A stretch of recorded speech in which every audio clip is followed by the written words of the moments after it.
Terkadang, kita merasa kehidupan berjalan sangat cepat. Banyak dari kita terjebak dalam upaya menjadi seseorang yang bukan diri kita. Kita terus berusaha menyesuaikan diri dengan harapan orang lain, membandingkan hidup kita dengan kehidupan orang lain di media sosial, dan lupa pada siapa kita sebenarnya. Pada akhirnya, kelelahan mental dan kegelisahan batin menjadi bagian dari kehidupan sehari-hari. Dalam pencarian akan kebahagiaan, kita seringkali justru menjauh dari kebenaran diri sendiri. Namun, ajaran Buddha mengajarkan sesuatu yang sangat membebaskan. Kebahagiaan sejati tidak ditemukan dalam menjadi lebih, melainkan dalam menjadi lebih apa adanya. Dengan menerima diri tanpa syarat, dengan segala kelebihan dan kekurangannya, kita akan semakin dekat pada kedamaian yang sesungguhnya. Seperti teratai yang tumbuh di lumpur, keindahan diri muncul dari penerimaan yang utuh terhadap kenyataan hidup. Menjadi diri sendiri bukan berarti stagnan, tidak berkembang, atau menolak perubahan. Justru, dengan menjadi diri yang jujur dan apa adanya, kita menciptakan ruang bagi pertumbuhan yang tulus, bukan yang dipaksakan oleh tekanan luar. Ini disebut sebagai jalan menuju pencerahan batin, hidup tanpa topeng, tanpa beban untuk menjadi siapa-siapa, cukup menjadi apa adanya. Dalam video ini, Rakit Tua akan menggali lebih dalam, bagaimana ajaran Buddha membimbing kita untuk hidup bahagia dengan menjadi diri sendiri. Kita akan melihat bahwa semakin kita menerima siapa diri kita, semakin hati ini terasa lapang, ringan, dan bahagia. Mari kita telusuri ajaran yang sangat luhur ini, dan tanpa berlama-lama ayo langsung saja kita mulai. Pertama, apresiasi segala hal yang terjadi dengan baik. Sedikit demi sedikit, orang bijak mengisi dirinya dengan kebajikan, seperti air menetes yang akhirnya memenuhi kendi. Itulah kutipan sabda Buddha dalam kitab Dhammapada. Ajaran ini mengajak kita untuk tidak memandang hidup dari hasil akhir, tetapi dari proses kecil yang membentuknya. Ketika kita belajar mengapresiasi setiap momen, baik yang menyenangkan maupun yang menantang, kita sesungguhnya sedang menanam benih kebahagiaan sejati dalam hati kita. Setiap kejadian bukan sekadar peristiwa, melainkan bahan bakar pertumbuhan batin yang tak ternilai. Apresiasi dalam ajaran Buddha bukan berarti menerima secara pasif atau menyerah, melainkan melihat segala sesuatu dengan mata kebijaksanaan yang disebut dengan istilah panya. Saat kita menghadapi kegagalan, sakit hati, atau kehilangan, kita diajak untuk tidak terlarut dalam penderitaan, tetapi menyadarinya sebagai bagian dari hukum sebab akibat. Hal-hal yang menyakitkan pun membawa pelajaran jika kita memandangnya dengan batin yang terbuka.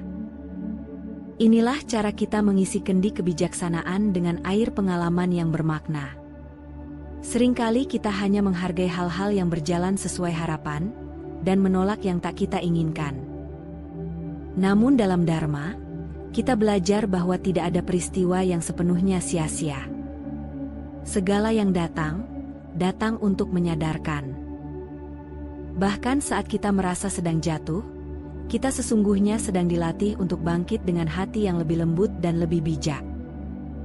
Dengan menerima semua hal sebagaimana adanya, kita menumbuhkan kualitas keseimbangan batin yang membawa damai. Mengapresiasi hidup juga berarti mencintai kenyataan, tanpa harus menunggunya menjadi sempurna. Kita berhenti membandingkan diri dengan orang lain, dan mulai melihat hidup kita sendiri sebagai ladang berkah yang terus bertumbuh. Setiap tawa, setiap air mata, setiap kesunyian, semua memiliki tempat yang layak dalam perjalanan kita.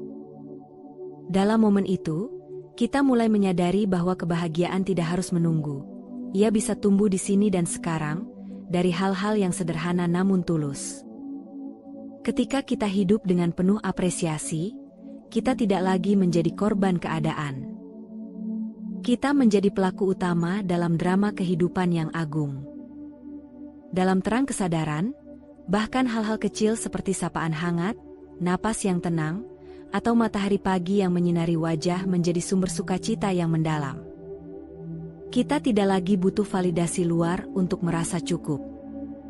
Hati yang bisa menghargai adalah hati yang telah pulang pada dirinya sendiri. Pada akhirnya, apresiasi mengajarkan kita bahwa menjadi bahagia bukan soal memiliki lebih, tetapi tentang melihat lebih dalam. Semakin kita menerima hidup dengan syukur dan ketulusan, semakin kita merasa cukup dan damai. Inilah kebahagiaan yang datang bukan dari pencapaian luar, melainkan dari kedalaman penerimaan batin. Dan dalam penerimaan itu, kita benar-benar menjadi diri sendiri, jujur, utuh, dan bahagia apa adanya.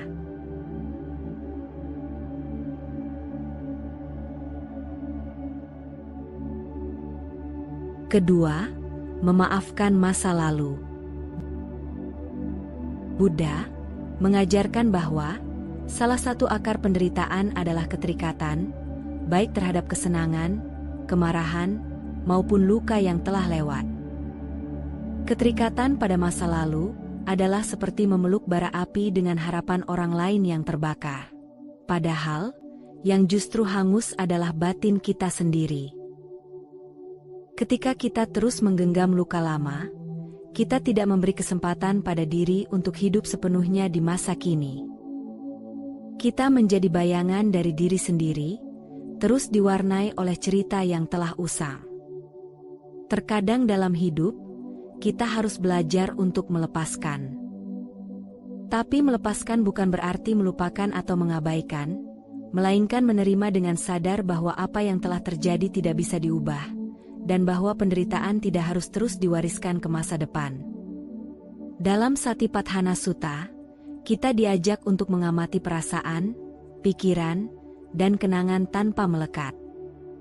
Dengan pengamatan yang jernih, kita melihat bahwa luka masa lalu bukan identitas, melainkan pengalaman. Memaafkan adalah salah satu bentuk cinta kasih terdalam. Dalam latihan keheningan, kita tidak hanya mengirimkan harapan damai kepada orang lain, tetapi juga kepada diri sendiri. Kita berkata dalam hati, "Semoga aku damai, semoga aku terbebas dari penderitaan."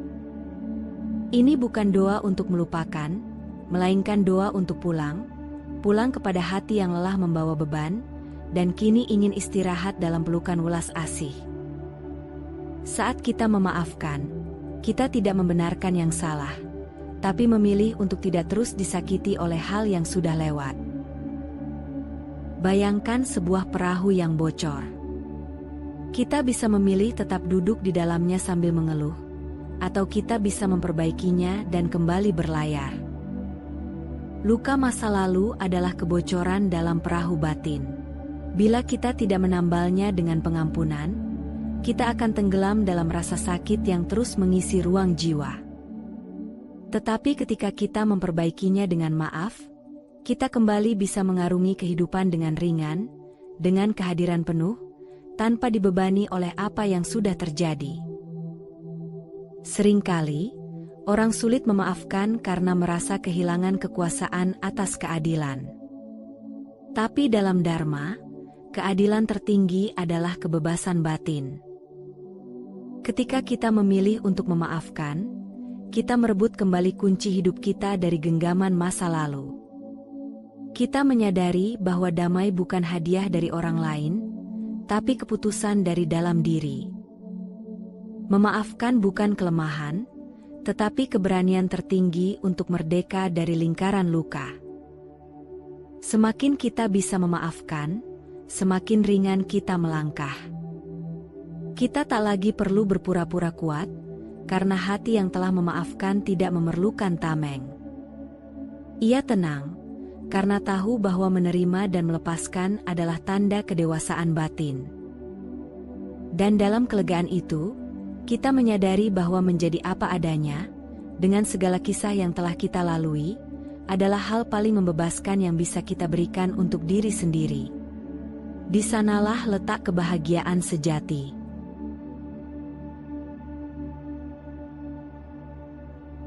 Ketiga, jalin hubungan sosial yang sehat.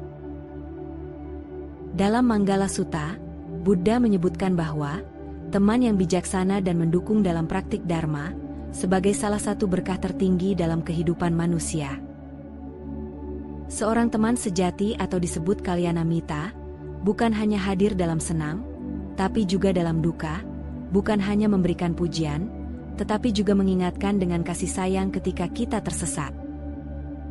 Mereka menciptakan ruang yang aman bagi pertumbuhan batin kita, bukan ruang tekanan yang menuntut kita menjadi sosok yang bukan diri kita.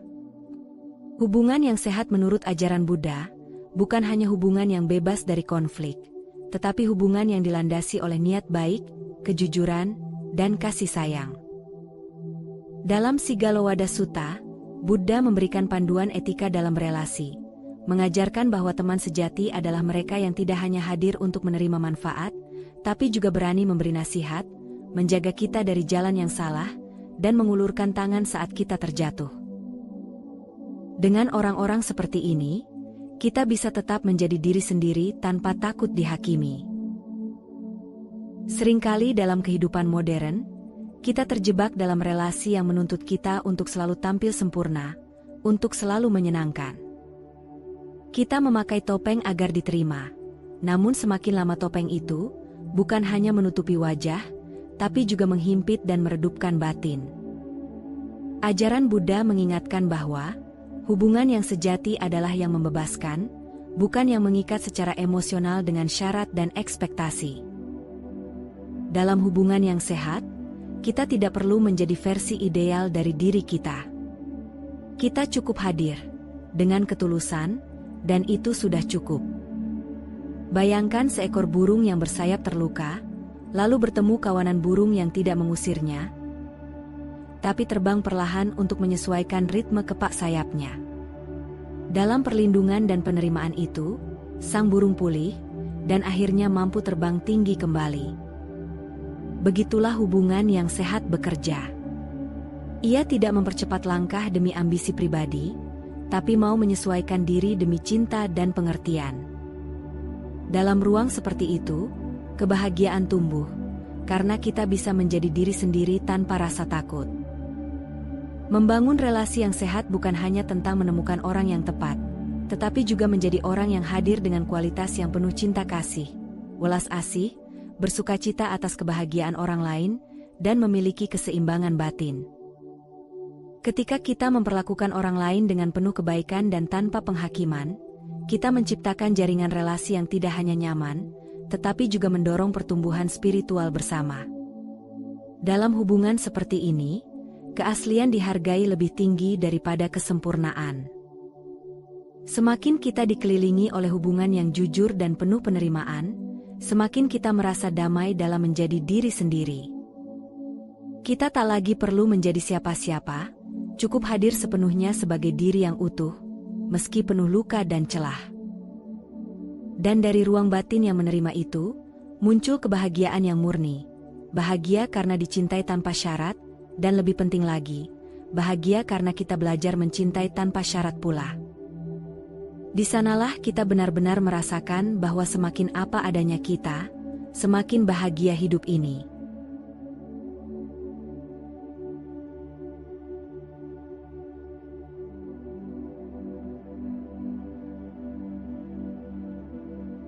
Keempat, berhenti sejenak di tengah kesibukan.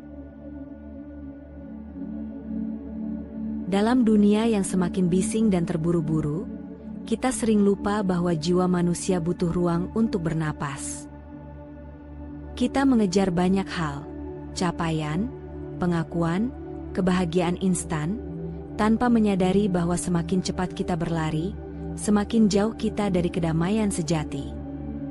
Buddha mengajarkan samatha, latihan menenangkan batin, bukan semata sebagai teknik meditasi, tetapi sebagai cara hidup, berhenti, diam, hadir. Dalam keheningan, kita menemukan kembali rumah kita, diri yang sebenarnya. Buddha berkata, ketenangan membawa kebahagiaan. Kebahagiaan sejati bukan sesuatu yang dikejar di luar, melainkan ditemukan dalam keheningan batin yang bebas dari kegelisahan. Saat kita berhenti sejenak dari arus rutinitas dan ambisi, kita memberi ruang untuk hadir, tidak sebagai seseorang yang harus menjadi sesuatu, tapi sebagai makhluk yang layak merasa damai hanya karena ada. Di momen itulah, kita mulai merasakan keindahan menjadi apa adanya. Berhenti bukan berarti menyerah atau malas, melainkan sadar bahwa hidup bukan sekadar produktivitas. Kita adalah manusia, bukan mesin. Dalam praktik vipassana, meditasi pandangan terang, berhenti sejenak memberi kita kesempatan untuk mengamati pikiran dan emosi yang muncul tanpa ikut tenggelam di dalamnya. Kita belajar membedakan mana suara batin yang tulus, dan mana hanya gema harapan orang lain. Dari sini, kita mulai melihat bahwa banyak keresahan lahir dari ketidakhadiran kita terhadap diri sendiri. Perumpamaannya seperti kolam air yang terus diaduk.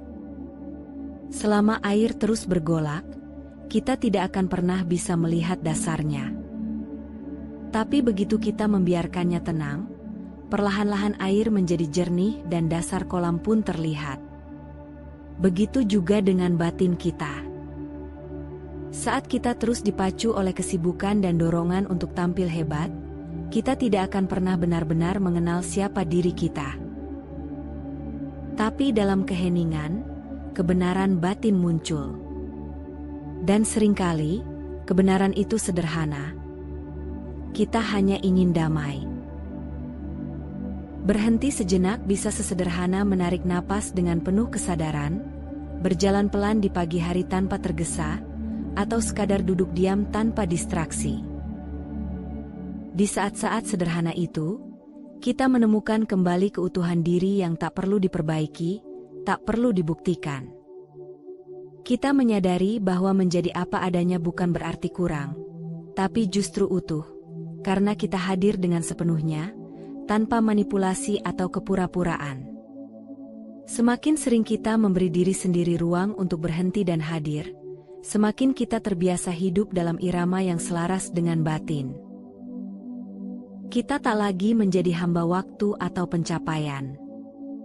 Kita menjadi pejalan yang sadar bahwa hidup bukan perlombaan, melainkan perjalanan pulang. Dan dalam setiap langkah yang diiringi kehadiran penuh, kita menemukan bahwa kebahagiaan tidak jauh. Ia selalu hadir dalam keheningan, dalam kesederhanaan, dalam diri kita yang apa adanya.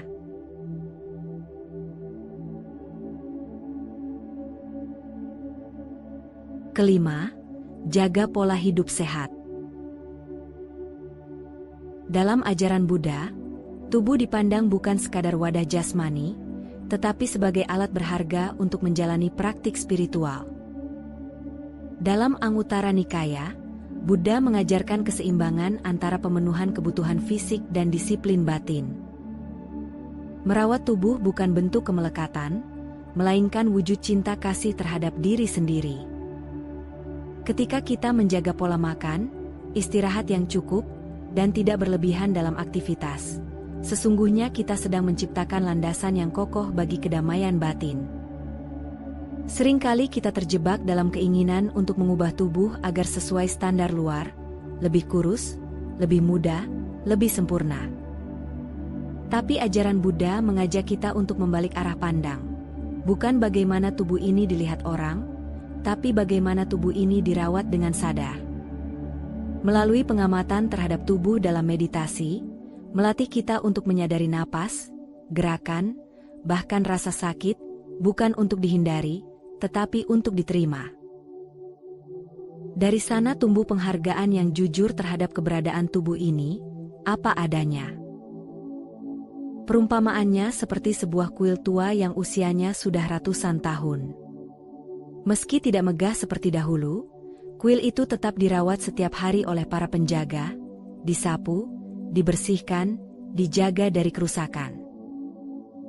Mereka tidak mengubahnya menjadi bangunan modern, karena mereka tahu nilai dari bangunan itu bukan pada penampilannya, tetapi pada apa yang dikandungnya, sebuah ruang suci. Tubuh kita pun demikian. Kita tidak perlu mengubahnya agar tampak sempurna, cukup merawatnya dengan hormat dan cinta. Karena ia adalah kuil tempat jiwa kita bersemayam. Dengan tubuh yang sehat dan seimbang, pikiran menjadi lebih jernih, hati lebih stabil. Ini sebabnya Buddha menganjurkan jalan tengah yang menjauhi ekstrim. Tidak memanjakan tubuh, tapi juga tidak menyiksanya.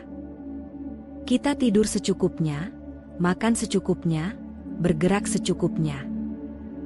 Keseimbangan ini menciptakan ruang batin yang kondusif untuk menyadari keberadaan diri secara utuh.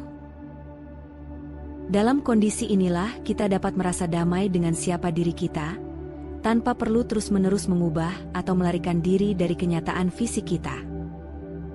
Semakin kita hidup selaras dengan tubuh dan batin, semakin mudah kita menerima diri sendiri. Kita tidak perlu menunggu tubuh menjadi ideal untuk mencintai diri. Kita mencintainya sekarang, saat ini juga, dengan segala kelebihan dan keterbatasannya. Dalam penghargaan yang tulus terhadap tubuh ini, kita menemukan kebahagiaan yang tidak berasal dari penilaian luar, melainkan dari dalam. Dan di titik inilah kita sadar, semakin kita menerima tubuh ini apa adanya, semakin kita merasa cukup, damai, dan bahagia.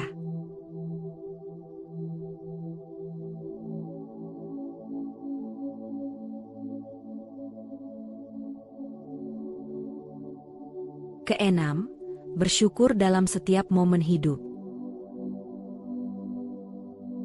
Dalam ajaran Buddha, bersyukur bukan sekadar ucapan terima kasih, melainkan bentuk dari kebijaksanaan mendalam yang muncul dari hati yang sadar akan keberlimpahan hidup, meski dalam keadaan sederhana.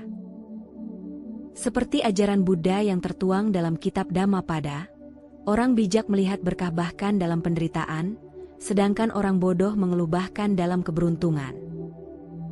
Bersyukur mengubah cara pandang kita terhadap hidup, dari kekurangan menjadi keberlimpahan, dari penolakan menjadi penerimaan.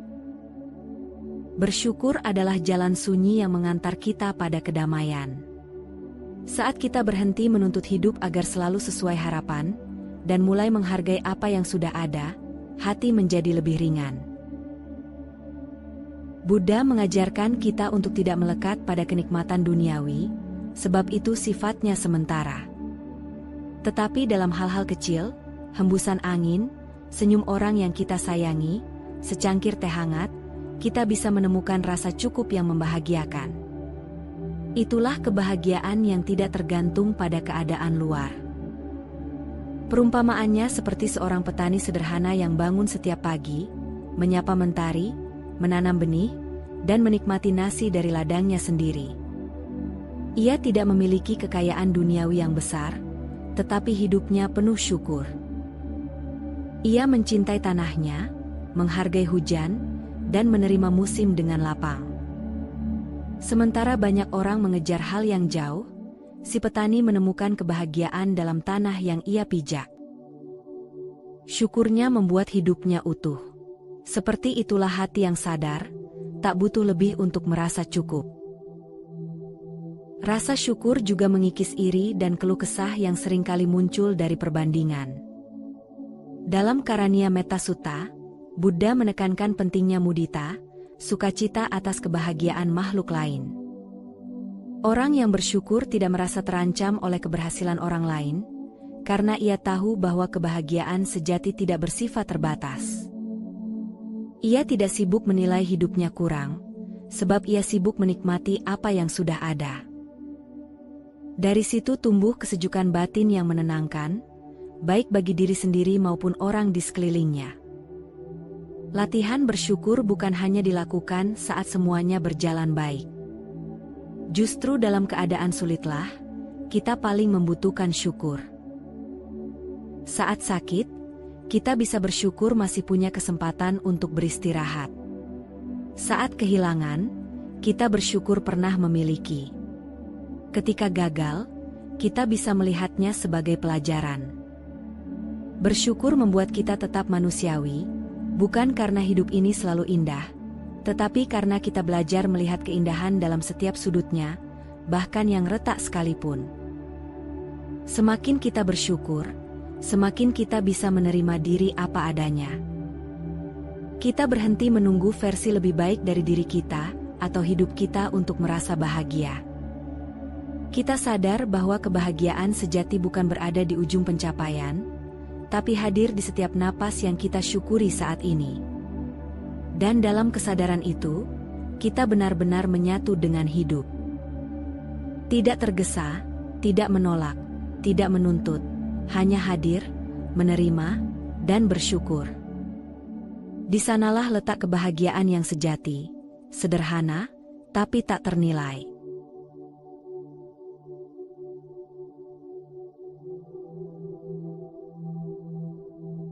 Menjadi diri sendiri bukanlah sesuatu yang harus dicapai, melainkan sesuatu yang harus disadari. Dalam ajaran Buddha, hidup yang apa adanya adalah hidup yang jujur, sederhana, dan damai. Ketika kita melepas topeng yang kita pakai demi diterima orang lain, kita mulai mengenali wajah sejati kita, wajah yang sudah indah sejak awal. Kebahagiaan sejati bukan hasil dari pencapaian luar, melainkan dari kedalaman penerimaan batin. Ketika kita tidak lagi mengejar bayangan tentang siapa kita seharusnya, maka ruang dalam hati kita dipenuhi oleh ketenangan. Saat itulah kita merasa utuh, tidak karena menjadi lebih, tetapi karena menjadi cukup. Ajaran Buddha membimbing kita untuk melewati jalan tengah, tidak terlalu keras pada diri sendiri, tapi juga tidak terlarut dalam kemalasan. Jalan itu mengajarkan bahwa hidup apa adanya, penuh kesadaran dan welas asih, adalah pintu menuju kebahagiaan sejati. Kita tidak perlu menjadi sempurna, hanya perlu menjadi jujur. Semakin kita menerima diri sendiri dengan tulus, semakin terang pula cahaya batin yang kita pancarkan. Dan dalam terang itu, kita bukan hanya menemukan kebahagiaan untuk diri sendiri, tapi juga menjadi sumber kebahagiaan bagi orang lain. Karena pada akhirnya, menjadi apa adanya adalah bentuk tertinggi dari cinta, kepada diri, kepada sesama, dan kepada kehidupan itu sendiri.